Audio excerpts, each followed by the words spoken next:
मैं डॉक्टर प्रीति गर्ग आज डिस्कस करूंगी कि बच्चे में धड़कन क्यों नहीं आती है और बार बार गर्भपात हो जाता है। कई बार पेशेंट आते हैं, बोलते हैं कि भाई प्रेग्नेंट हो जाती हूँ लेकिन बार बार मिसकैरेज हो जाता है, बच्चा गिर जाता है, बच्चे में धड़कन नहीं आती है। तो देखिए, इसमें मैं आपको बताऊंगी कि इसको कैसे ठीक किया जा सकता है। और बच्चे में धड़कन अगर नहीं आ रही है तो आयुर्वेदिक मेडिसिन से ट्रीटमेंट कराने से धड़कन आ जाती है, बच्चा सर्वाइव करता है। ऐसे मेरे बहुत सारे केसेस हैं जिसमें कि बच्चे में बोल दिया गया है कि इनकम्प्लीट अबॉर्शन है, ब्लैटेंट ओवम है, सर्वाइव नहीं करेगा, और 15 डेज के आयुर्वेदिक ट्रीटमेंट से बच्चे में धड़कन आती है, फिर वो प्रेगनेंसी कंटिन्यू होती है और आफ्टर 9 मंथ जो है पेशेंट को बेबी पैदा हुए हैं। मेरे बहुत सारे पेशेंट के रिव्यूज़ हैं, वीडियोस पड़े हुए हैं, आप मेरे चैनल पे आकर वो वीडियोस देख सकते हैं, जिसमें पेशेंट में बोल दिया गया था कि भाई इसकी कोई चांस नहीं है सर्वाइवल का, आपको डीएनसी करवानी पड़ेगी। अल्ट्रासाउंड रिपोर्ट्स है जिसमें बोला इनकम्प्लीट अबॉर्शन है और ये सर्वाइव नहीं करेगा, और 15 डेज की आयुर्वेदिक मेडिसिन से बेबी सर्वाइव हुए हैं।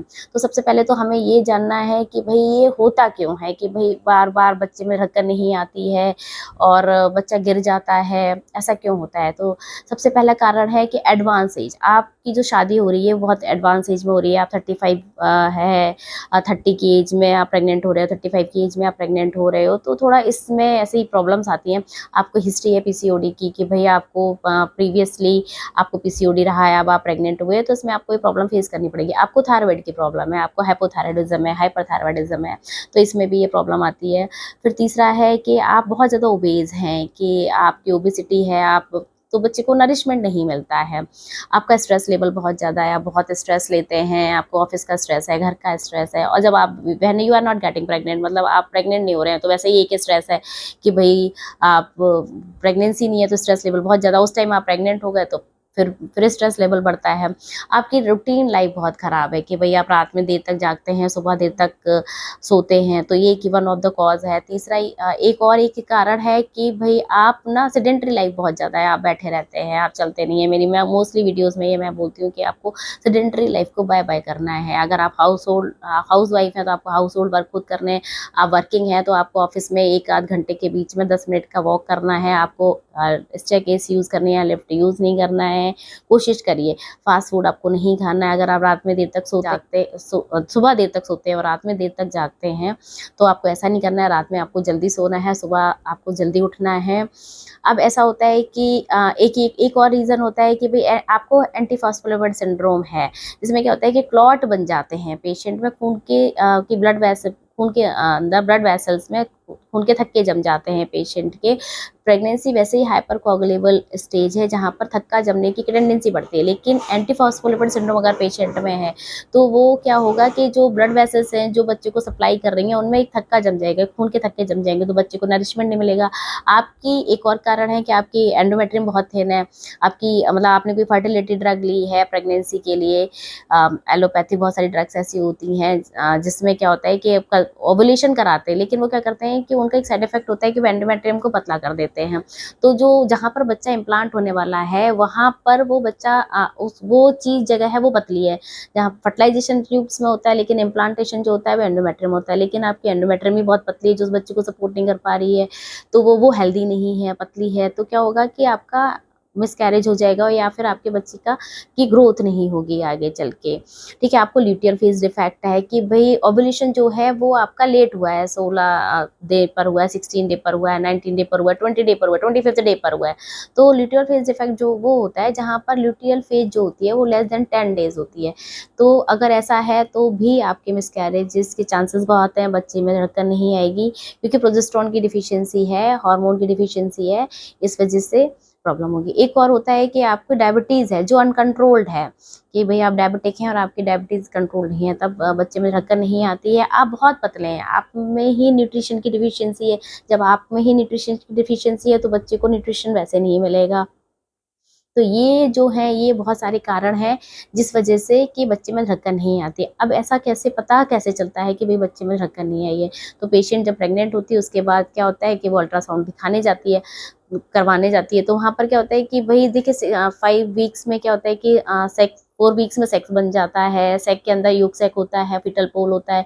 अब जो डॉक्टर होते हैं, रेडियोलॉजिस्ट होते हैं, वो देखते हैं कि भई योक सेक बना हुआ है, फीटल पोल नहीं बना हुआ है। 7 वीक्स में धड़कन आ जाती है बच्चे में। अभी यहाँ कह रहा होगा 7 वीक्स में फीटल पोल भी नहीं है, या फिर क्या कहते हैं योग सैक नहीं है, और धड़कन नहीं है बच्चे में, तो वो लिख देंगे इनकम्प्लीट अबॉर्शन लिख देंगे। अगर सिंपल सा है कि उसके अंदर फीटल पोल नहीं है, योग सैक नहीं है, तो क्या होगा, उसे लिखेंगे कि ये ब्लैटेंट ओवम है, बच्चे की ग्रोथ नहीं हो रही है। तो वो जब आप किसी डॉक्टर के पास जाओगे तो बोलेंगे भाई इसकी तो सफाई करानी पड़ेगी, बच्चे की ग्रोथ नहीं हो रही है, ये मिस्ड अबॉर्शन है। या तो इसमें क्या होता है कि मैं जो हूँ, मैं तो नहीं करती हूँ डीएनसी के लिए सजेस्ट, क्योंकि इसमें मैं आयुर्वेदिक मेडिसिन होते हैं वो देते हैं, जिससे क्या होता है कि बच्चे को जो सप्लाई नहीं मिल रही है, ब्लड सप्लाई बढ़ जाती है, जो नरिशमेंट नहीं मिल रहा है वो मिल जाता है।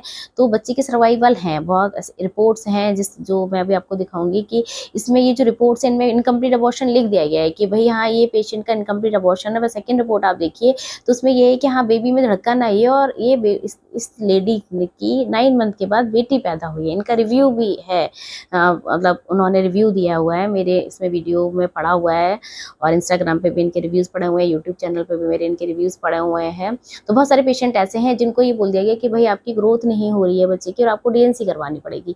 ऐसा ज़रूरी नहीं है, अगर बच्चे में ग्रोथ नहीं है तो आप आयुर्वेदिक ड्रग्स लेके देखिए, लेकिन हाँ सही डॉक्टर से लेके देखिए, और धड़कन आती है, बच्चा सर्वाइव करता है। ये कुछ चीज़ें हैं, कुछ एडवाइस है जो आपको करनी है, जैसे कि जब आप प्रेग्नेंट नहीं हैं, आप ट्राई कर रहे हैं, आपके बहुत सारे मिसकैरेज हो चुके हैं, तो बिफोर कंसेप्शन कुछ मेडिसिन हम भी चलाते हैं, मेडिसिन के साथ कुछ एडवाइस देते हैं, आयुर्वेदिक मेडिसिन। देखिए ये है कि पेशेंट मेरे पास तो ज़्यादातर वही आते हैं जिनकी बहुत सारे मिसकैरेज हो चुके होते हैं, नेक्स्ट कंसेप्शन है, वो डरे हुए होते हैं कि मेरा इस बार भी धड़कन नहीं आएगी। तो क्या होता है कि उनका हम प्री कंसेप्शनल ही मेडिकेशन स्टार्ट करते हैं आयुर्वेदिक, जिसमें क्या होता है कि जो ड्रग्स होती हैं वो डायल्यूटर की तरह काम करती है। जहाँ पे एंटीफॉस्फोलिपिड सिंड्रोम है, या फिर एंडोमेट्रियम थिन है, ओबेसिटी है, तो लेखन करेंगी। अगर पेशेंट बहुत अंडर नरिश्ड है तो उनका भ्रंगण करेंगी। तो बहुत सारे ऐसे कॉजेज हैं, अनकंट्रोल डायबिटीज़ है वो ठीक करते हैं, पीसीओएस है वो ठीक होता है।